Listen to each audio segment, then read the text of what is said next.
सुल्तानपुर में आम आदमी पार्टी के वरिष्ठ नेता और राज्यसभा सांसद संजय सिंह अपने गृह जनपद सुल्तानपुर पहुंचे।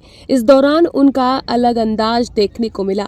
संजय सिंह अपने बचपन के साथी अशोक सिंह के साथ बाइक चलाकर जिला कलेक्ट्रेट पहुंचे, जहां उन्होंने जिलाधिकारी से मुलाकात कर जिले से जुड़े कई मुद्दों पर चर्चा की।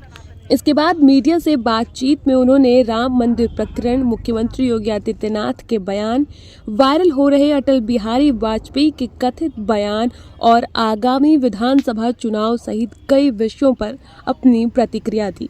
मीडिया के सवालों का जवाब देते हुए संजय सिंह ने पूर्व प्रधानमंत्री अटल बिहारी वाजपेयी के सोशल मीडिया पर वायरल हो रही कथित बयान, अगर चोरों को देखकर कुत्ते ना भौंकें तो समझ लेना चाहिए कि कुत्ते चोरों को पहचानते हैं, इसका जिक्र किया।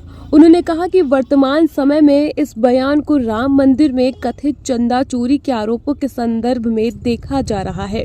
हालांकि उन्होंने इस वायरल बयान की प्रामाणिकता पर कोई टिप्पणी नहीं की है, बल्कि कहा कि लोग इसे मौजूदा घटनाक्रम से जोड़कर देख रहे हैं। राम मंदिर निर्माण से जुड़े विवाद पर बोलते हुए संजय सिंह ने मुख्यमंत्री योगी आदित्यनाथ के बयान पर पलटवार किया। उन्होंने आरोप लगाया कि अयोध्या में राम मंदिर निर्माण के दौरान हुए कथित जमीन घोटाले से जुड़े दस्तावेज उन्होंने पहले ही एसआईटी को सौंप दिए हैं। संजय सिंह का आरोप था कि पिछले 5-6 वर्षों से राम मंदिर निर्माण से जुड़े मामलों में भ्रष्टाचार हो रहा है और इसकी निष्पक्ष जांच होनी चाहिए। उन्होंने कहा कि करोड़ों लोगों की भगवान राम और राम मंदिर में गहरी आस्था है, इसलिए पूरे मामले की पारदर्शी जांच कर सच्चाई सामने लानी चाहिए। संजय सिंह ने केंद्र सरकार पर भी निशाना साधते हुए कहा कि यदि किसी प्रकार की अनियमितता हुई है तो सभी जिम्मेदार लोगों की जवाबदेही तय होनी चाहिए। उन्होंने प्रधानमंत्री नरेंद्र मोदी का नाम लेते हुए कहा कि ट्रस्ट के गठन से जुड़े शीर्ष स्तर की भूमिका की भी जांच होनी चाहिए। साथ ही उन्होंने भाजपा पर राजनीतिक हमला बोलते हुए कई आरोप लगाए। कल मुख्यमंत्री जी आए थे सुल्तानपुर में, कई परियोजनाओं का उद्घाटन किया। उसी बयान में उन्होंने कहा कि जो राम भक्तों पर गोली चढ़वाए थे, आज वही राम भक्त बन रहे हैं। देखिए, पहली बात तो ये कि राम भक्तों पे जिन्होंने गोली चलवाई थी, उनमें से एक चर्चित नाम निपेंद्र मिश्रा जी हैं, जो इस समय निर्माण समिति के अध्यक्ष बनाए गए हैं भारतीय जनता पार्टी के द्वारा। दूसरी बात ये है कि ये कह के योगी जी क्या साबित करना चाहते हैं कि प्रभु श्री राम के मंदिर में चोरी चलती रहेगी, निर्माण कार्य में 40% कमीशन लिया जाता रहेगा, जमीनों के नाम पे करोड़ों का घोटाला होता रहेगा, चढ़ावे में चोरी होती रहेगी, लेकिन कोई बोल ना सके। किसी को बोलना नहीं चाहिए इन सारे विषयों पर। अच्छा, चलिए मैं अलग से पूछता हूं। महिपाल सिंह, जो विश्व हिंदू परिषद का कार्यकर्ता है, जिसने सबसे पहले बताया कि राम मंदिर के चढ़ावे में चोरी हो रही है 2020-21 में, क्या उसने राम भक्तों पे गोली चलवाई थी? विनय कटियार जी, जो मंदिर आंदोलन से जुड़े रहे हैं, जिन्होंने कहा वहां बेईमानी और चोरी भ्रष्टाचार हो रहा है, क्या उन्होंने राम भक्तों पे गोली चलवाई थी?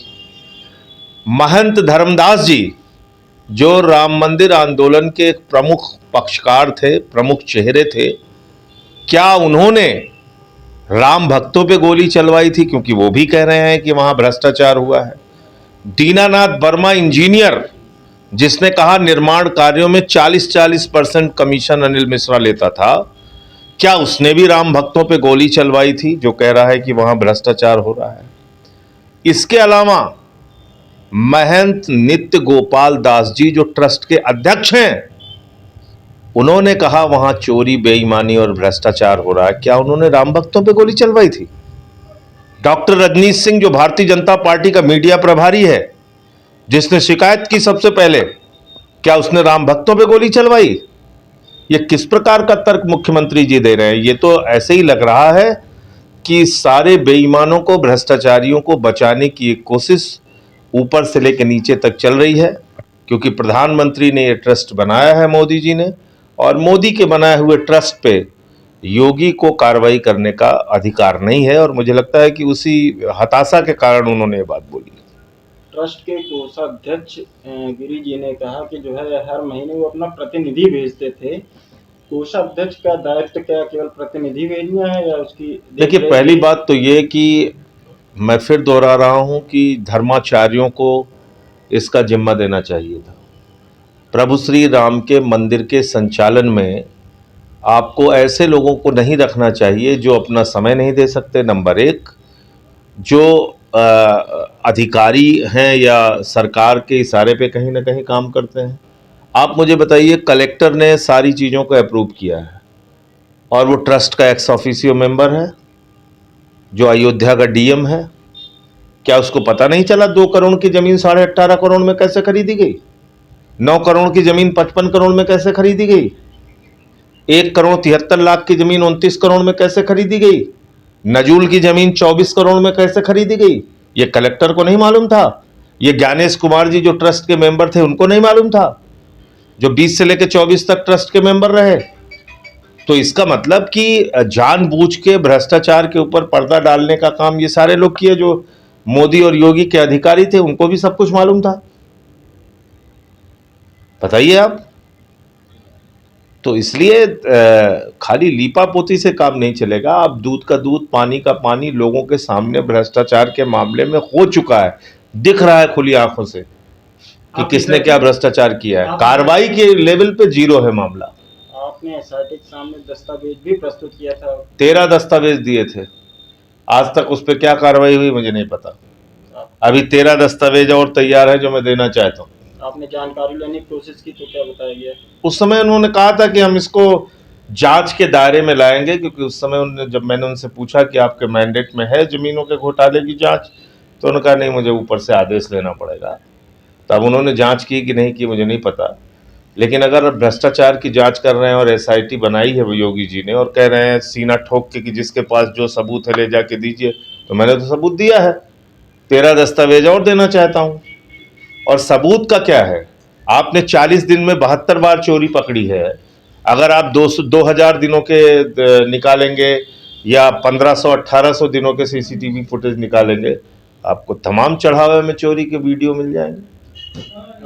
इस समय एक मुद्दा चल रहा है एथेनॉल से जुड़ा हुआ, लगातार जो है लोग जनता भी। हमारी पार्टी के राष्ट्रीय अध्यक्ष अरविंद केजरीवाल जी ने ऑटोमोबाइल कंपनियों के मालिक को चिट्ठी लिखी है और उनसे ये पूछा है कि जब आप सरकार का पक्ष ले रहे हैं और कह रहे हैं कि भाई E20 से गाड़ी के इंजन में कोई खराबी नहीं होगी, वो बहुत अच्छा है सब कुछ, तो आप लिखित गारंटी दीजिए कि अगर इससे माइलेज कम होता है या इंजन खराब होता है तो उसका मुआवजा ये ऑटोमोबाइल कंपनियां देंगी।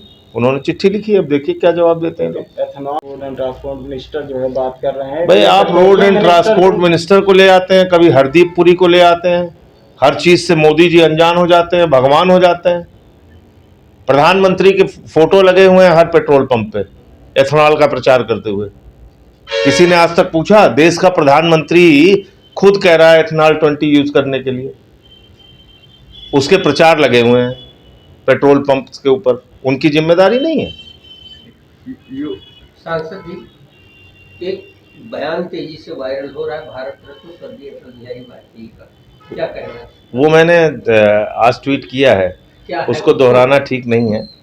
नहीं, वो अगर मतलब किस तरीके से वो कहा गया है, अगर चोर को देखकर कुत्ता ना भौंके तो समझ लेना चाहिए कि वो चोर को पहचानता है। तो उस बयान को आज के परिप्रेक्ष्य में किस तरीके से? आज के परिप्रेक्ष्य में प्रभु श्री राम के मंदिर में जो घोटाला हुआ है, चोरी हुई है, भ्रष्टाचार हुआ है, उस परिप्रेक्ष्य में देखा जाना चाहिए उस बयान को। सुल्तानपुर में योगी आदित्यनाथ आए थे, 819 करोड़ की योजना बता रहे थे। सुल्तानपुर में वो योजना कहाँ दिखती है? नहीं, मैं कह रहा हूँ ठीक है, बहुत सारी योजनाएं उन्होंने प्रारंभ किया है, अब उसको सिरे से दरकिनार करना तो ठीक नहीं होगा, लेकिन यहाँ ऐसे ढेर सारे काम हैं जो यहाँ के किसानों के लिए करना ज़रूरी है, यहाँ के और दूसरे समुदाय के लोगों के लिए करना ज़रूरी है। तो अच्छी बात है कि मेडिकल कॉलेज का उद्घाटन हुआ है यहाँ पे। उसको, इन सारी चीज़ों को हम कोई खारिज करने वाले व्यक्ति नहीं हैं, जो काम हुआ है हुआ।